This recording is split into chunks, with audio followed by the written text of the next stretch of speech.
What is something someone said that changed your way of thinking forever? I was 34, with few skills, 3 young children, and just finalizing a divorce when I was discussing what to do with my future. My friend suggested that I return to school, possibly to study my newfound passion for geology. My response was, yeah, but I'll be 40 by the time I graduate. Her life-changing response, you'll be 40 anyway. Now I'm 42 and 3 semesters away from completing my 3rd and last degree.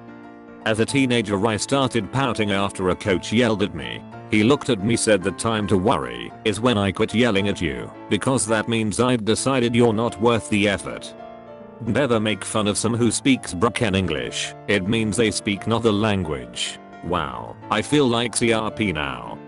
My crazy German hippie godfather once sat me down when I was an angsty self-destructing teen and said, look, Kate, I love you, and I will always be here to help you pick up the pieces, but Jesus fuck, does there need to be so many pieces? The master has failed more times than the beginner has even tried. Stephen McCraney. Saw it first on Reddit, and it's stuck with me. If you want to be good at something you first must be willing to be bad at it. My guitar teacher said this to me after I expressed that I felt like giving up because I wasn't making the progress I thought I should be making. It made a lot of sense to me, and it helps motivate me whenever I attempt something new. It doesn't take talent to practice. Isn't it funny how day by day nothing changes, but when we look back everything is different? C.S. Lewis. Never make fun of someone for things they can't change. After my wife left me, I had an older coworker tell me something like this. Nothing I can say to you is going to make things easier or help you get through this, but just know that I'm here to listen if you decide you would like to talk. I was so weighed down with friends and family who loved me giving me unsolicited advice when all I needed was someone who respected me enough to just listen. I always take this approach with people who are going through hard times. If you truly care about them, just listen. Eventually they will ask you for advice. You are far more worried about what you say and do than anyone else is. Motivation is fleeting. Discipline is not. The only time you look in your neighbor's bowl is to make sure that they have enough. You don't look in your neighbor's bowl to see if you have as much as them. Louis C.K. An amateur practices until he can play it correctly. A professional practices until he can't play it incorrectly. When I was 12, I was criticizing someone's project in shop class. A girl came up to me and told me very calmly, "You're always criticizing people. Why are you so mean?" It was a very simple thing to say, but it hit me hard while my personality was still developing. I think her neutral tone was important too. Something clicked, and I realized she was right. I was kind of an asshole. It changed the way I behaved forever. I guarantee she does not remember the exchange, or even me at all. Sometimes it doesn't have to be something poetically profound, just something true said with honesty at the right time in your life. If you don't have time to do it right, you must have time to do it over.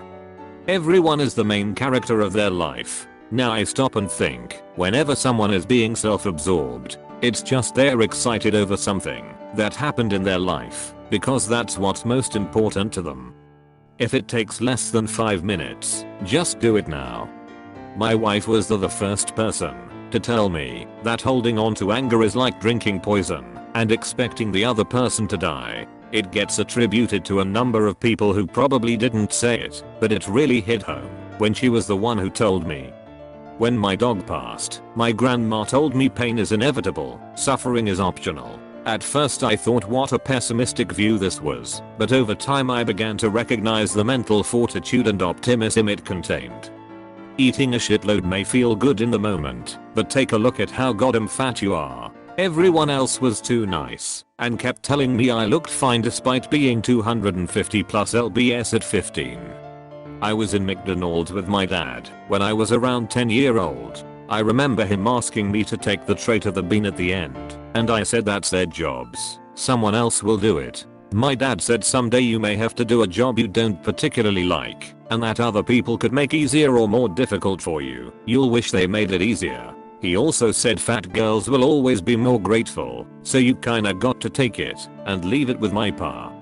My old biology teacher told me don't judge a book by its cover, but be careful about the library it's in.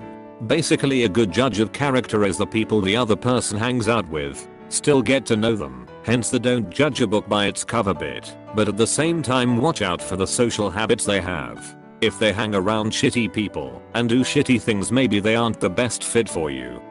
I was in San Francisco on a school trip and I went out of our hostel for a cigarette. I was going through some shit at the time and wasn't handling it well. A homeless man came up and asked for a cig, so I gave him one, and he sat and smoked with me. He asked what was bothering me, so I told him I was having some trouble with my girlfriend, but I was okay, and he told me something I've never forgotten. Son, stop pretending you're okay. You're not okay. Sometimes in life shit happens, and you won't be okay, but that's okay. Really resonated with me. Helped me come to terms with a lot of things in the years since. Whatever crawls up his ass won't give me a bellyache. My granddad allows me to distance myself from other people's drama. I'm a software engineer and tend to do my best work when I'm around people that are better than me. This quote has always stuck with me, and I make a lot of decisions with it in mind. If you're the smartest person in the room, you're in the wrong room. Hanlon's razor. Never attribute to malice that which is adequately explained by stupidity. People aren't mean, they're dumb. Approach a situation from that angle and you're a lot less defensive, a lot more capable of understanding. It was a comment I saw on Reddit a couple of weeks ago. I don't remember it verbatim, but it was something along the lines of how parents raise good children, but should instead be raising good adults. The thought blew my mind and really got me thinking. Let kids be kids. Let them screw up occasionally and let them be sad every now and then. They're only preparing themselves for the real world and will be ready to face it when the time comes. Most parents do a great job raising good children, and when those kids grow up, they're clueless how to handle real world problems. Wish I had a link to the comment to credit the user that posted that comment. When I was telling a friend of mine that I have a hard time believing that people can like me since I don't like myself, she told me we don't see you the way you see yourself. I know that depression alters the way I see the world and that I see myself not as I should, but hearing that from someone else that actually cares about me really made it real. It's my go-to quote now when I struggle. It made me realize that sometimes I just need to change my perspective. Sorry for rambling so much. I never know how to stop or put anything into words. Some doors are closed for a reason.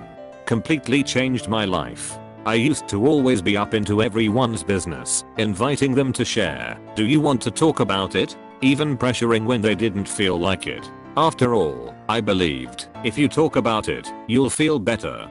Truth is, people need to be able to control who they discuss their problems with and choose their own time for when they discuss it with others, and the last thing they need is some asshole encouraging them to open up.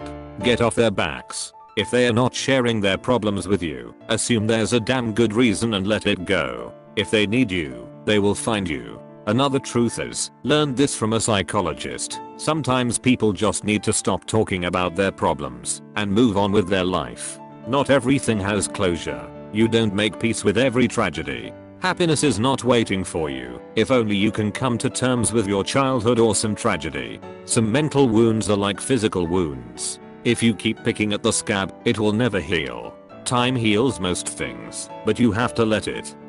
Do you feel victory when your words cause pain?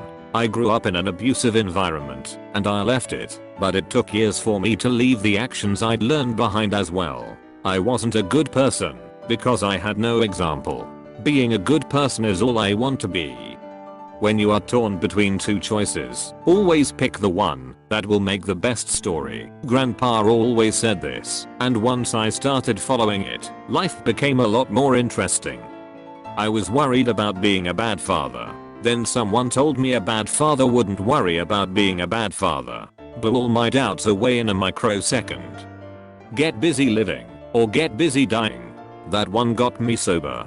7 years and counting. I remember seeing this guy going above and beyond all the time. Always going the extra mile. I asked him why, and he said something kind of cryptic, but it blew me away at the time. To do what ought to be done, but would not have been done unless I did it. I thought to be my duty. Apostrophe. Now that I'm a father, I'm saying this shit to myself every day. We judge ourselves by our intentions, but others by their actions. This put a lot of things into perspective for me. You don't need $1 million idea, you need a $1 idea that 1 million people will buy. My dad once asked me what I thought he'd be more disappointed about, smoking or cheating on a test. I'd never smoked, but I was definitely guilty of glancing at the person's paper next to me. Smoking. I'd always heard the don't do drugs speech. My dad just shook his head. One of those things is bad for your body, the other is bad for your soul. Your soul is more important. I don't know why that got to me, but it did. I used to work in this mail factory when I was a teenager and, like any teenager, would sometimes frantically struggle to accomplish the most menial of tasks. Enter the quiet, huge gold-chained dude from Trinidad. Look mon, you have to make work easy. All you have to do Monday. Just make work easy. Really simple and profound advice that has helped me in every job I've ever had. Simplify your task and you can do it better and faster. I was in my early 20s and driving across some barren portion of the US. The only radio station I could get was broadcasting religious programming. It was better than silence but just barely. One preacher was begging for money to help homeless girls. When a caller asked him about the danger of working at a shelter with atheists, his answer changed my life. I will work with anyone doing God's work, no matter what their reason, as long as they are doing so. If they deviate, then I will no longer help. But until then we are on the same team. A decade later, when Hurricane Andrew leveled Homestead FL, 30 miles from where I lived, this atheist volunteered with a church group to get supplies where they were needed. They didn't judge who they helped and neither did I.